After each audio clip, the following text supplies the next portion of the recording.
सर्व शेतकरी बांधव, आमचे सर्व संचालक मंडळ, या बँकेचे उपाध्यक्ष, योगायोगानं काल परवा संचालक म्हणून आलो. काही लोकांचा अंदरून सपोर्ट आणि काही लोकांचा स्पष्ट सपोर्टनं अध्यक्ष झालो आणि ही सभा या सगळ्या मोठ्या सभागृहात घेता आली. आपणही मोठ्या आनंदानं इथं आलात, त्याबद्दल आपले आभार. तुमच्या सगळ्यांचे धन्यवाद. अतिशय खेळावर वृत्तीनं आपण काही प्रश्न मांडले आणि जो विश्वास आपण दाखवला त्या विश्वासाला आम्ही कधी तडा जाऊ देणार नाही. राजकारण आणि बँक काही महत्त्वाचे नाही, शेतकरी महत्त्वाचा आहे. आत्ताच कोणीतरी सांगितलं का कर्ज देताना सुद्धा कोणाला द्यायचं कोणाला नाही द्यायचं, असे अनेक भानगडी आम्ही सोसल्या. बरेच शेतकरी उपोषणाला बसल्यावरही कर्ज भेटलं नाही. आम्ही उघड्या डोळ्यानं सगळ्यांना पाहिलं आहे. वास्तविक बँक ही कर्ज द्यासाठीच आहे आणि बँकेचा हा धंदा आहे. बँकेचा हा धंदाच आहे, व्यवसाय आहे. कर्ज नाही देईन तर बँक चालणार कशी? आणि हा बँकेचा आम्ही सगळेजण आपण पाहतो आहे का शेतकऱ्याच्या व्याजावर ही बँक चालतं. संचालकाच्या ठेवीवर बँक नाही चालत. शेतकरी कर्ज घेतं आणि मग कर्ज काढतो आणि तो व्याज भरतं, म्हणून मला वाटतं ही बँक चालतं.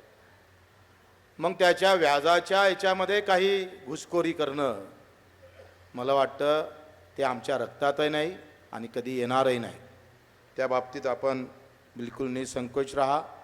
कधी काढी असं काही लक्षात आलं की इसमें कुछ गडबड हो रही है तर बिलकुल आम्हाला सांगा. तो विरोधक जरी असला तरी आम्ही ते मनावर घेऊन त्याचं व्यवस्थित पारदर्शकपणा आणल्याशिवाय राहणार नाही, हे सुद्धा आपल्याला सांगतो आहे. आपण पाहतोय का काही काळ असा होता का बँक 150 कोटी कर्ज वाटप करत होती आणि 1300, 800, 900 कोटी गुंतवणूक करत होती. पण आता बदलता आमच्या तक्रारी झाल्या, आपण सगळे त्याच्यात सहभाग घेतला आणि आता आपण पाहतोय का 700, 750 कोटीपर्यंत आपण आज कर्ज वाटप केलेलं आहे. तसं पाहिलं तर 70% आपल्याला ठेवीच्या कर्ज वाटप करता येतं. आपण ते 72-75% गेलेलं आहोत. म्हणजे अधिक जास्त कर्ज आपण या बँकेनं या शेतकऱ्यांना येत्या 2 महिन्यात अधिक आपण त्याची टक्केवारी वाढवून जे सप्टेंबरपर्यंत आपण खुलं केलं होतं. कोणी असं मला वाटतं या मधातल्या काळामध्ये आम्हाला कर्ज भेटलं नाही असं म्हणून एकही तक्रार आमच्याकडे नाही आहे आणि समोरच्या काळातसुद्धा तक्रार येणार नाही. कर्ज आळून राजकारण कर्ज केल्यापेक्षा कर्ज देऊन अधिक आनंदानं शेतकऱ्याला कसं करता येईल हा मी अधिक विचार करू.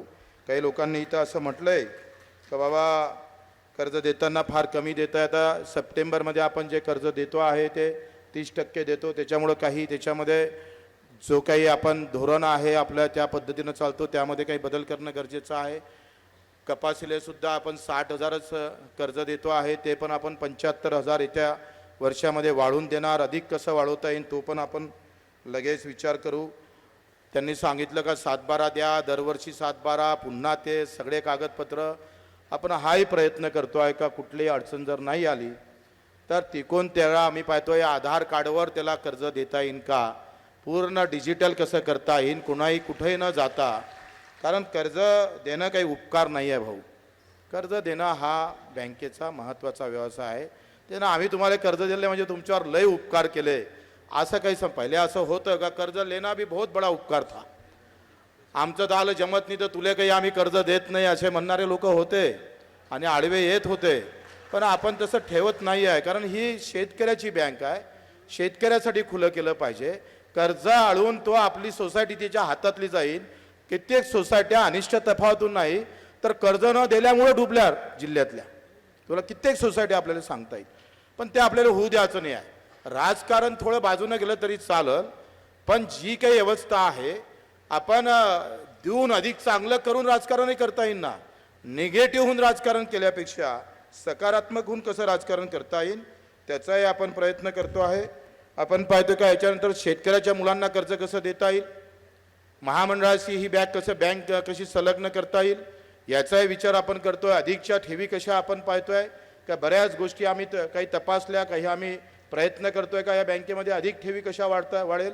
हाय त्या प्रमाणात आपण पाहतो का दरवर्षी 50, 30, 40 कोटीच्या प्रमाणात आपण ठेवी वाढतो आहे.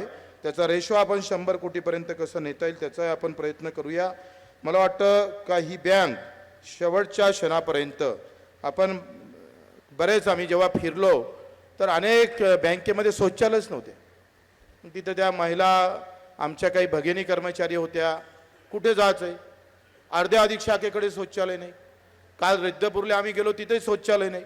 म्हणजे अशा 50-60 वर्षामध्ये बँकेच्या शाखेमध्ये साधं शौचालय निर्माण होऊ नये ही मोठी शोकांकित आहे. आणि मग ह्या सगळ्या बँका अतिशय सुसज्ज, मला वाटते ATM सुद्धा प्रत्येक बाजार समितीला लावून त्यांच्या तिथं प्रत्येक बाजार समितीवर आता जिल्हा मध्यवर्ती बँकेचा ATM लावून अधिक ATM आपण गावापर्यंत कसं नेता येईल याचाही विचार करू, ज्या माध्यमातून आपलं नफाही वाढेल आणि लोकांची सेवाही होईल. आपण काही लोकांना असं म्हटलं का बाबा लायसन जप्त झालं होतं. लायसनच खरं तर लायसन जप्त झालं नव्हतं. अर्ध्या अधिक महाराष्ट्राच्या बँकेला वीरेंद्र भाऊ लायसनच नव्हतं. आणि मग काही अपप्रचार आपल्या बँकेचे काही आपल्या संचालकाकडून होत असेल तर ते चुकीचं आहे. आपल्याकडे लायसनच नव्हतं, अर्ध्या अधिक बँकेकडे लायसन नव्हतं.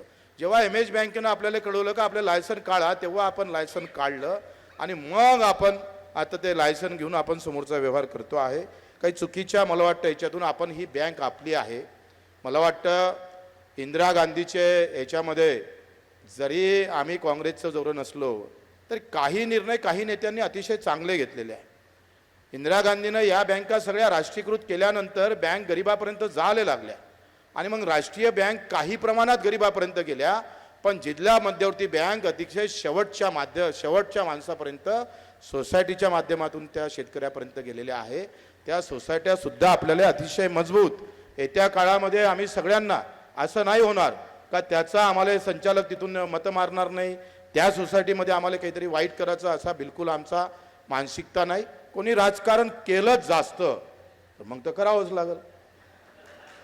आम्ही चांगलंही वागून राहिलो आणि मग तरी तुम्ही जर काय म्हणते तिथं झिलप्या पाडत असाल तर मग आम्हाला लंबी झिलपी टाकता येते. तर आम्ही असं होऊ देणार नाही. सगळ्यांना समान चांगल्या पद्धतीनं आपल्याला समोर जावं लागेल. अनेक मुद्दे एवढे काही किरकोळ मला वाटतं एवढं भाषण करत नाही. आपण सगळ्यांच्या जे काही विचार मधातल्याही काळात तुम्ही दिले तर त्यासुद्धा आपण स्वीकारल्या जाईल. ही बँक तुमची आहे, आमची नाही. ही शेतकऱ्याची बँक आहे. एवढं डोक्यात घेऊन आम्ही ही बँक चालवणार, अतिशय स्पष्टपणे चालवणार. शेतकरी आमच्यासाठी सर्व काही आहे. आमचा बाप काही दिल्ली मुंबईत राहत नाही, आमचा बाप गावात शेतकरी राहतं. हे आपण 10 लोकांना सांगितलं आहे आणि म्हणून आम्ही या पद्धतीनं अतिशय चांगलं काम मला वाटतं आपण चालूया. आपण सर्व इथं उपस्थित राहिलात. मला सगळ्यांनी थोडीशी गैरसोय झाली असेल तर त्यालाही क्षमा मागतोय. आपण अधिक चांगल्या पद्धतीनं मी पाहतोय मागच्या आम्ही आमसभेत गेलो होतोय, जितके स्टेजवर जागा होती तेवढीच त्या आमसभेची जागा होती. हिवसे साहेब कुकून बोलाव, काय बोलाव, कसं बोलाव आणि मग आम्ही लिहून घेतला होता. मला माहीत आहे ते तेव्हा आता एकही हा असा ठराव झाला नाही, पण नंतर बँकेनं सगळं लिहून घेतल्यानंतर जे झाला नाही ते सगळं करून टाकलं. आता तसं होणार नाही. सबने मंजूर किया है, कोई गडबड नाही.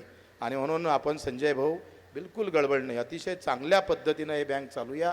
आपण सगळ्यांना आधार घेऊन सगळ्यांना सोबत घेऊन सबको साथ में लेकर ये बैंक आगे कुछ और आगे बढ़ेंगे ऐसी उम्मीद करता हूँ. आपल्या सर्वांचा आभार मानतो. जय हिंद, जय महाराष्ट्र. ABP माझा, उघडा डोळे बघा नीट.